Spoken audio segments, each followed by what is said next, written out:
प्रेम से बोलो विष्णु भगवान की जय, बृहस्पति महाराज की जय, गुरु भगवान की जय। प्रेम से बोलो विष्णु भगवान की जय।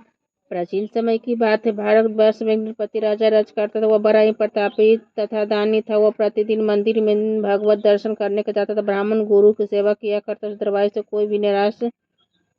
कोई भी याचक निराश न होकर नहीं लौटता तथा वह प्रत्येक गुरुवार को व्रत रखता व पूजन करता था। हर दिन गरीबों की सहायता करता था। परंतु यह सब बातें उसकी रानी को अच्छी नहीं लगती थी। वह न व्रत करती और किसी को एक भी पैसा दान देती थी। वह राजा से भेषा करने से को मना किया करती थी। एक समय की बात, राजा शिकार खेलने वन को गए थे। घर में रानियां और दासियां थी। उस समय गुरु बृहस्पति के साधु का रूप धारण कर राजा के दरवाजे पर भिक्षा मांगने आए। साधु ने रानी की से भिक्षा मांगी तो वह कहने लगी, हे साधु महाराज, मैं इस दान और पुण्य से तंग आ गई हुई हूँ। इस कार्य के लिए मेरे पति देव ही बहुत है। आप इस प्रकार कृपा करें कि सब धन नष्ट हो जाता, मैं आराम से रह सकूं। साधु रूपी बृहस्पति देव ने कहा, हे देवी, तुम तो बड़ी विचित्र हो। संतान और धन से तो कोई दुखी नहीं होते, सभी चाहते। पापी पुत्र धन की इच्छा करता है। अगर तुम्हारे पास धन हो तो भूखे मनुष्य को भोजन कराओ, पियाओ, रहकर ब्राह्मणों को दान दो।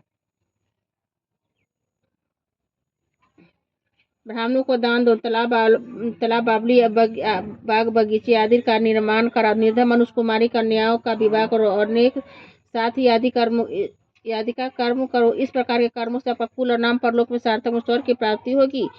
परंतु वह रानी इन बातों से खुश नहीं। साधु से कहा, हे साधु महाराज, मुझे ऐसे धन की आवश्यकता नहीं नहीं जिनको मैं अन्य लोगों को दान दूं तथा जिसको रखने में सारा समय ही बर्बाद हो जाए। साधु ने कहा, हे देवी, तुम्हारी यही इच्छा है तो जैसा मैं बताता हूँ वैसा ही करना। बृहस्पतिवार के दिन घर को गोबर से अपना केशों को पीली मिट्टी से धोना। केशों को धोते समय स्नान करना, जैसा कहना वो हजामत करना। भोजन के समय मांस में खाना, कपड़ा धोबी के यहाँ धुलने डालना। इस प्रकार से बृहस्पति का वार करने से तुम्हारा सब धन नष्ट हो जाएगा। ऐसा कहकर साधु महाराज रूपी बृहस्पति देव अंतर ध्यान हो गए। रानी ने साधु कहने के अनुसार ही 7 बृहस्पतिवार तक वैसा ही करने का विचार किया। साधु के बताए अनुसार कार्य करते हुए केवल 3 बृहस्पतिवार बीते। उनकी समस्त धन की समाप्ति नष्ट हो गई। भोजन के लिए दोनों समय पारिवारिक तरसने लगे तथा संसारी भोगों से दुखी होकर रहने लगा तथा वह राजा रानी से कहने लगा कि हे रानी, तुम यहाँ पर हो, मैं दूसरे देश को जाता हूँ, क्योंकि यहाँ पर मुझे सभी मनुष्य जानते, इसलिए मैं यहाँ कोई कार्य नहीं कर सकता। मैं अब परदेश जा रहा हूँ, वहाँ कोई काम धंधा करूँगा, शायद हमारे भाग बदल जाए। ऐसा कहकर राजा प्रदेश चला गया। वह जंगल को जाता, लकड़ी काट कर लाता और शहर में बेचता। इस तरह जीवन व्यतीत करने लगा। उधर राजा के बिना रानियां और दासियां दुखी होकर रहने लगी। किस दिन भोजन मिलता, किस दिन जल पीकर ही रह जाती। एक समय रानी तथा दासी को 7 रोज भोजन के व्यतीत करना पड़ा तो रानी ने अपनी दासी से कहा, हे दासी, यहाँ पास ही नगर मेरी बहन रहती है, वह हमारी बड़ी धनवान है, तू उसके पास जाओ, सपान से बेजर मांग जिससे कुछ समय के लिए गुजर हो जाएगा। दासी गुजर हो जाएगी। दासी रानी की बहन के पास गए। रानी के बहन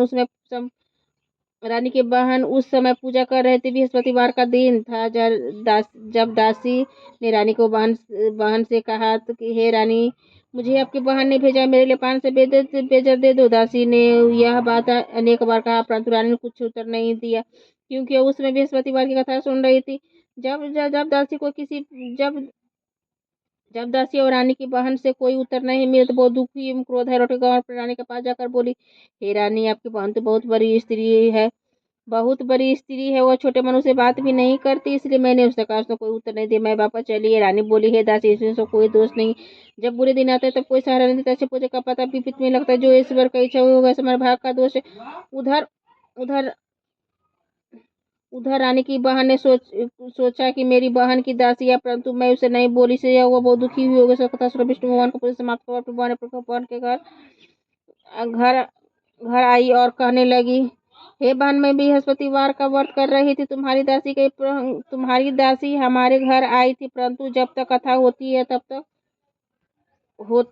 तक हम लोग ना उठते हैं ना बोलते, इसलिए मैं ना बोली। कहो दासी क्यों आई थी? रानी बोली, बहन हमारे घर अनाज नहीं, सब ऐसे तुमसे कोई बात छिपी नहीं, इस कारण मैंने दासी को तुम्हारे पास 500 रुपये लेने के लिए भेजा था। रानी की बहन बोली, बहन देखो बृहस्पति भगवान मनोकामनाएं पूर्ण करते, देखो शायद तुम्हारे घर में अनाज रखो। या सुनकर दासी घर के अंदर गए। वहाँ एक हरा बेजर से भरा मिल गया। वो बड़ी हैरानी हुई, क्योंकि उसने एक एक बर्तन देख लिया था। उसने उसने बाहर आकर रानी को बताया। हे दासी अपनी रानी को आकर बताया। दासी अपनी रानी से कहने लगी, हे रानी, वैसे हमको जवान नहीं मिलता, रोज व्रत करते से व्रत की विधि और कथा पूछ ली जाए, व्रत कैसे करना चाहिए, कथा पूछ ली जाए तो हम भी किया करेंगे। दासी के कहने पर रानी ने अपनी बहन से बृहस्पतिवार के व्रत के बारे में पूछा। उसकी बहन ने बताया। रानी की बहन बृहस्पति को सूर्योदय से पूर्व उठकर स्नान करके बृहस्पतिवार का व्रत करना चाहिए, लेकिन उस दिन सिर नहीं धोना चाहिए। बृहस्पतिवार के व्रत में चने की दाल मुनक्का से विष्णु भगवान के केले में की जड़ में पूजन करे तो दीपक जलावे। उस दिन एक ही समय भोजन पीले खाद्य पदार्थ का करे तथा कथा सुने। इस प्रकार करने से भी गुरु भगवान प्रसन्न होते, अन्न धन देते, मनोकामनाएं पूर्ण करते हैं। व्रत और पूजन की विधि बताकर रानी की बहन अपने घर लौट आई। रानी और दासी दोनों निश्चय किया कि बृहस्पति भगवान का पूजन जरूर करें। 7 रोज के बाद बृहस्पतिवार व्रत रखा। गुरुसवार में जाकर चना गुड़ भी तुलसीदास केले के जड़ तथा विष्णु भगवान का पूजन की। अब भोजन के लिए भोजन पीला कहाँ से आए? दोनों बड़ी दुखी थे, परंतु उन्होंने व्रत किया था, इस कारण गुरु भगवान प्रसन्न थे। वे 2 थाले प्रसन्न थे। वे एक साधारण व्यक्ति का रूप में 2 थाले पीला भोजन लेकर आओ। दासी को देकर बोले, हे दासी, यह भोजन तुम्हारी और रानी के लिए, तुम दोनों करना। दासी भोजन पाकर बड़ी प्रसन्न हुई। रानी से बोली, चलो रानी जी भोजन कर लो। रानी को इस विषय में कुछ पता नहीं था।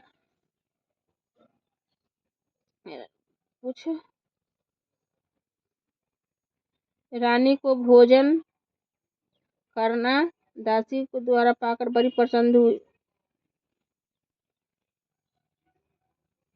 रानी जी भोजन कर लो। रानी को भोजन आने के बारे में कुछ पता नहीं था, इसलिए वो दासी से बोली, तू ही भोजन कर, क्योंकि तू व्यर्थ में हंसी उड़ाती है। दासी बोली, एक व्यक्ति भोजन दे गया। रानी कहने लगी, भोजन तेरे लिए दे गया है, तू ही भोजन कर। दासी ने कहा, वह व्यक्ति हमको 2 थाले भोजन दे गया, इसलिए हम और तुम दोनों साथ साथ ये भोजन करेंगे। दोनों ने गुरु भगवान को नमस्कार कर भोजन आरंभ किया। अब किया उसके दरवाजे आरंभ किए। उसके पास से वे प्रत्येक बृहस्पतिवार गुरु भगवान का व्रत, विष्णु का पूजन व्रत कर गुरु भगवान का व्रत और पूजन करने लगी। बृहस्पति भगवान की कृपा से उसके पास धन हो गया, परंतु रानी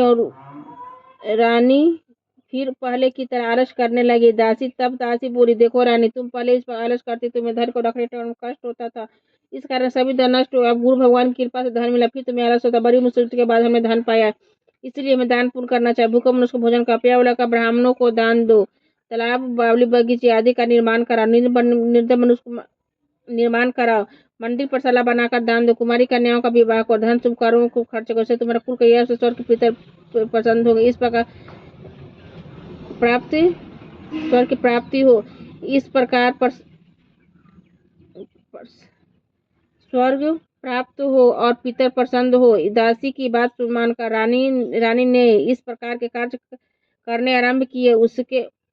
उससे उसका काफी यश फैलने लगा। एक दिन रानी और दासी आपस में विचार करने लगे कि न जाने राजा किस प्रकार से होंगे, उनकी कोई खोज खबर नहीं। गुरु भगवान से उन्होंने प्रार्थना की। भगवान रात्रि में जाकर सपने में कहा, हे राजा, उठ, तेरी न तुझको याद करते पर देश को चला। राजा प्रातःकाल उठकर जंगल से लकड़ियां काट कर लाने गया। जंगल की ओर चल पड़ा। जंगल में से गुजरते हुए वह बहुत सोचने लगा कि रानी की गलती से उसे कितने दुख भोगने पड़ रहे। राजपाट छोड़कर उसे जंगल में आकर रहना पड़ा। जंगल में लकड़ियां काटकर उसे बेचकर गुजारा करना पड़ा।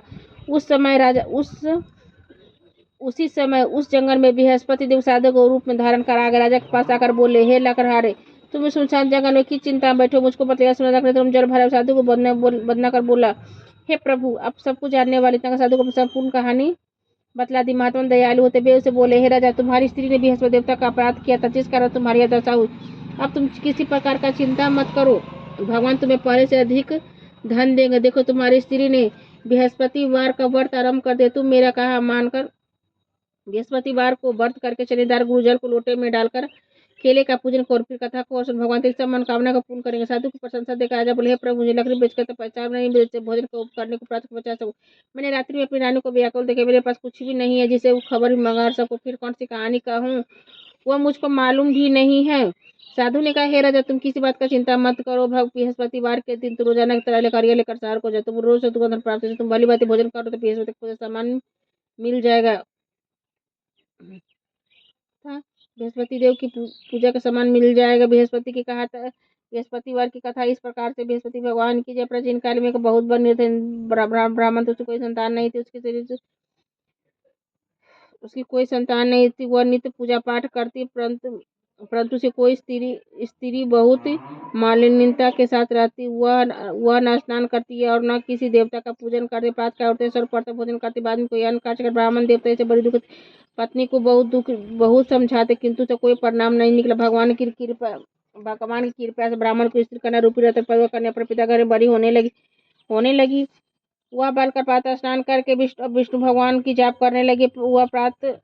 वह बचपन से ही बृहस्पतिवार का व्रत भी करने लगी। पूजा पाठ को समाप्त कर सूर्य मुट्ठी में जो भाग लेकर प्रसाला के मार्ग में डालती जाती, तभी सोने को लौटकर बिल का घर ले आती थी। एक दिन वह बाल का सूप में सोने से फटक साफ कर रही थी कि उसकी माँ ने देख लिया और कहा, हे बेटी, सोने से फटकने के लिए सोने का सूप होना चाहिए। दूसरे दिन गुरुवार था, उसका व्रत रखा। बृहस्पति से प्रार्थना करके कहा, हे प्रभु, मैंने सच्चे मन से पूजा की हो तो मेरे लिए सोने का सूप दे दो। बृहस्पति देव ने उनकी प्रार्थना स्वीकार कर रोजाना तरह का वो करने जो फैलाती हुई जाने लगी। स्कूल से लौटकर जब जो बीन रही थी तो बृहस्पति के पास सोने का सूप मिला। उसे घर ले आए, उसे जो साफ करने लगी, परंतु उसका माँ का वही ढंग रहा। एक दिन की बात है, वह कन्या सोने का सूप में जो साफ कर रही थी। उसी समय उस नगर के राजकुमार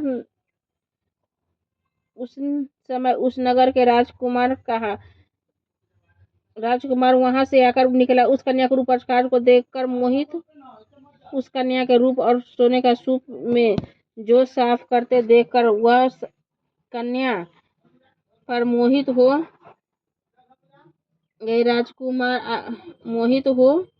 गया। राजमहल आकर वह भोजन तथा जल त्याग कर उदास होकर लेट गए। राजा को राजकुमार द्वारा अन्न जल त्यागने का समाचार ज्ञात हुआ तो अपने मंत्रियों के साथ उसके पुत्र के पास गए। बोला, हे बेटा, तुम्हें किस बात का कष्ट, किसने अपमान किया था और जो कारण से मैं वही बात कारण हो तो मुझे बताओ,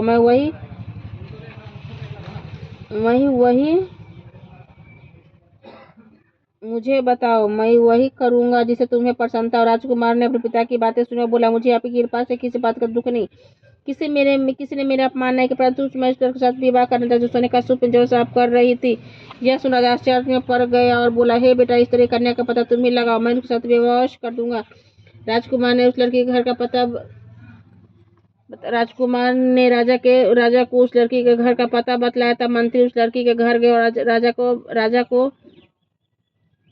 राजा का आदेश ब्राह्मण को सुनाया। कुछ ही दिनों बाद ब्राह्मण की कन्या का विवाह राजकुमार के साथ हो गया। कन्या के घर जाते पहली बात उस ब्राह्मण देवता घर में गरीबी का निवास हो गया। अब भोजन के लिए अन्न बड़ी मुश्किल से मिलता था। एक दिन दुखी होकर ब्राह्मण देवता पुत्री से मिलने गया। बेटी ने पिता की दुखी अवस्था को देखा। वो अपनी माँ का समाचार पूछा। ब्राह्मण ने सभी और कहा। कन्या ने बहुत सा धन देकर पिता को विदा कर दिया। इस तरह का ब्राह्मण का कुछ व्यक्तित्व हुआ। कुछ समय बाद फिर वही हाल हो गया। ब्राह्मण फिर अपनी कन्या के यहाँ गया तो सभी कन्या के यहाँ गया तो सभी हाल कहा तो पुत्री बोली, हे पिताजी, मैं माताजी से को यहाँ लाओ, मैं उन्हें विधि बता दूंगी जिससे गरीबी दूर हो जाए। वह ब्राह्मण देवता अपनी स्त्री को साथ लेकर अपनी पुत्री के पास राजमहल पहुंचे तो पुत्री ने अपनी माँ को समझाने लगा, हे माँ, तुम प्रातः काल उठकर सर्वप्रथम स्नान कर विष्णु भगवान का पूजन करो तो सब दरिद्रताएं दूर हो जाए। परंतु उसके माँ ने एक भी बात नहीं मानी। उसकी माँ ने उसकी एक बात नहीं मानी। वह प्रातःकाल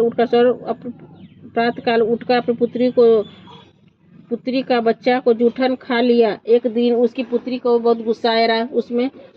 उसने एक रात को कोठरी में से सारा सामान निकाल दिया, अपनी माँ को बंद कर दिया। प्रातःकाल उसमें से निकाला तो स्नान करवा के पूजा पाठ करवा तो उसकी माँ की बुद्धि ठीक हुई। फिर प्रत्येक बृहस्पति ठीक हो गया। उसने बाद वह नियम से पूजा पाठ करती और प्रत्येक बृहस्पतिवार को व्रत रखती। इस व्रत के प्रभाव से माँ इंद्र पुत्रवती, धनवान और बृहस्पति की कृपा स्वर्ग की प्राप्ति हुई।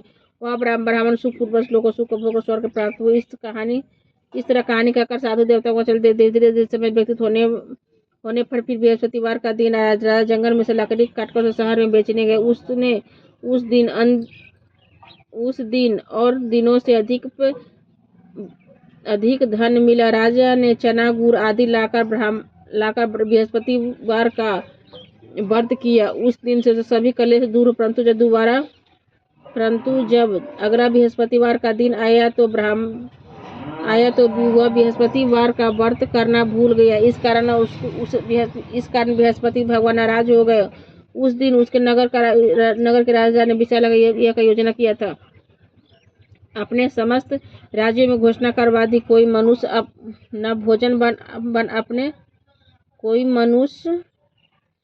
मनुष्य अपने घर से भोजन न बनाए तथा आग भी न जलाए। समस्त लोग मेरे यहाँ भोजन करने आवे। इस आज्ञा को जो न मानेगा उसे फांसी की सजा दी जाए। इस तरह घोषणा संपूर्ण राज्य में सभी वासी को राजा के भोज के सम्मिलित हुए, लेकिन लकड़हारे कुछ देर से पहुंचा, इसलिए राजा उनको अपने साथ लिवा ले गए। जब राजा लकड़हारे को भोजन करवा रहे थे कि रानी की दृष्टि खुट्टी पर जो हार लटका हुआ दिखाई नहीं दिया। रानी ने निश्चय किया कि मेरा हार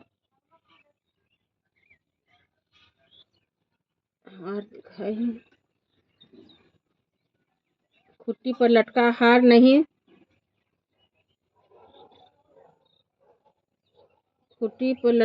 दिखाई दिया। रानी ने नीचे किया कि मेरा हारी से मनुष्य लकड़हारे ने चुरा लिया। उसी समय पुलिस को बुलाकर उसे जेल में डलवा दिया।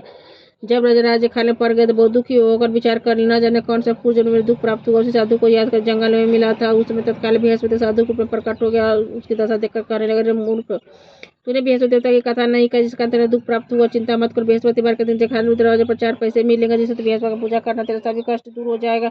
अगले दिन बृहस्पतिवार उसे जेल के द्वार पर 4 पैसे मिले। राजा ने पूजा का सामान मंगवाकर कथा कही और प्रसाद बांटा। उस रात्रि को बृहस्पति देव ने उस नगर के राजा के स्वप्न में कहा, हे राजा, तूने जिस आदमी को जेलखाने में बंद कर दिया है निर्दोष, वो राजा से छोड़ तेरा रानी के हार उसी खुट्टी पर लटका होगा, तो ऐसा करने मैं तेरा राज्य को नष्ट कर दूंगा।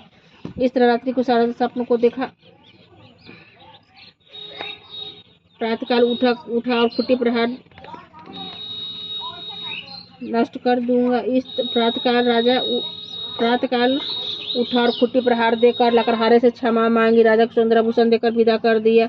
गुरुदेव के आज्ञा से राजा अपने नगर को चल दिया। जब राजा नगर के निकट पहुंचे तो बड़ा आश्चर्य हुआ। नगर पहले से अधिक भाग तरफ हुए। धर्मशाला बहुत से मंदिर आदि बन गए थे।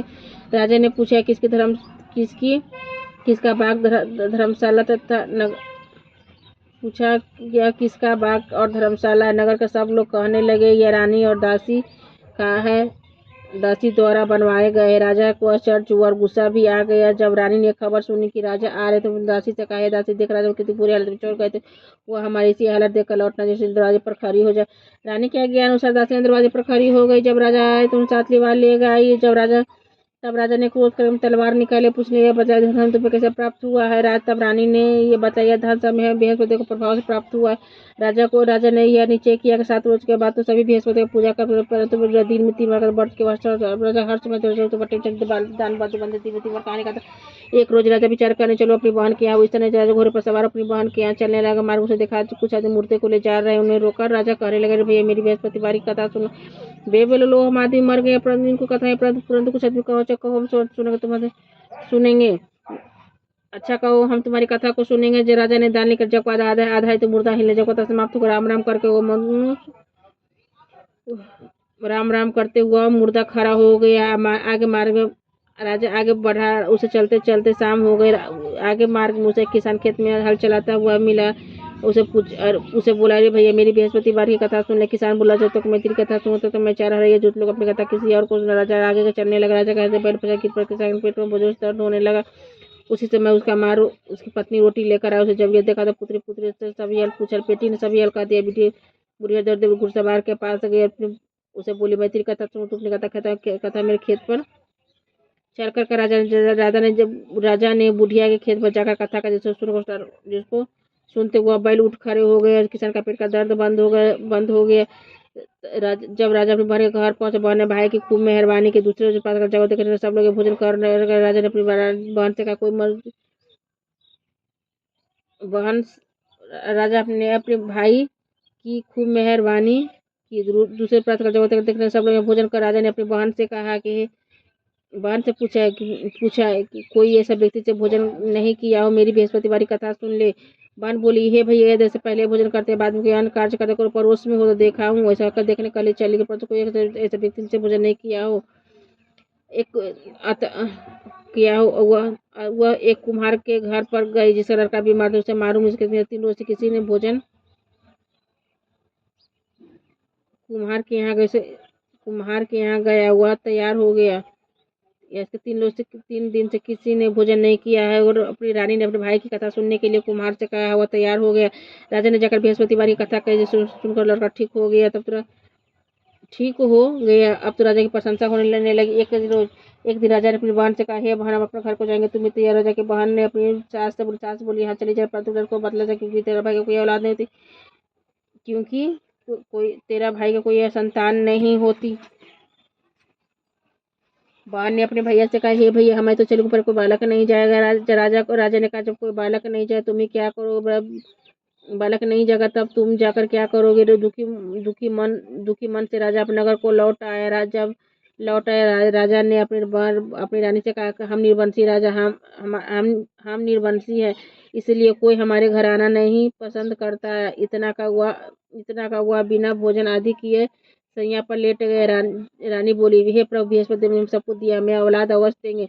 उस रात बृहस्पति देव राजा के सपने में कहा, हे राजा, उठ। सभी सोचते आई थी। रानी गर्भ से या राजकुमार को यह बात सुनकर बड़ी खुशी हुई। दोनों गर्भ से सुंदर पुत्र पैदा हुआ। तब राजा की बहन ने यह सब शुभ समाचार सुने तो बहुत खुशी से बधाई लेकर भाई के यहाँ आई अपने भाई के यहाँ आई। तब रानी ने कहा, घोड़ा चढ़कर तो नहीं है, गधा चढ़ के आई। राजा की बहन बोली, भाभी, मैं इस प्रकार न कर तुम्हें औलाद कैसे मिलती? बृहस्पति ऐसे जैसे जी के मन में जो मनोकामनाएं सभी को पूर्ण करते हैं, सद्भावना पूर्वक बृहस्पतिवार का व्रत करता, कथा पढ़ता, सुनता, दूसरों को सुनाता। बृहस्पति देव उनकी सभी मनोकामनाओं को पूर्ण करते हैं। बृहस्पति देव सदैव रक्षा कर संसार में सत्य भावना से, सच्चे हृदय से बृहस्पतिवार का पूजन और व्रत करते, उनकी सभी मनोकामनाएं उसी प्रकार पूर्ण होती है, जैसी रानी और राजा ने उन बृहस्पतिवार की कथा का गुणगान किया तो उनकी सभी इच्छाएं बृहस्पति देव जी ने पूर्ण की थी। इसलिए हम मनुष्य को हृदय से उनका नमन करते हुए जयकार बोलना चाहिए। प्रेम से बोलो विष्णु भगवान की जय, गुरु भगवान की जय।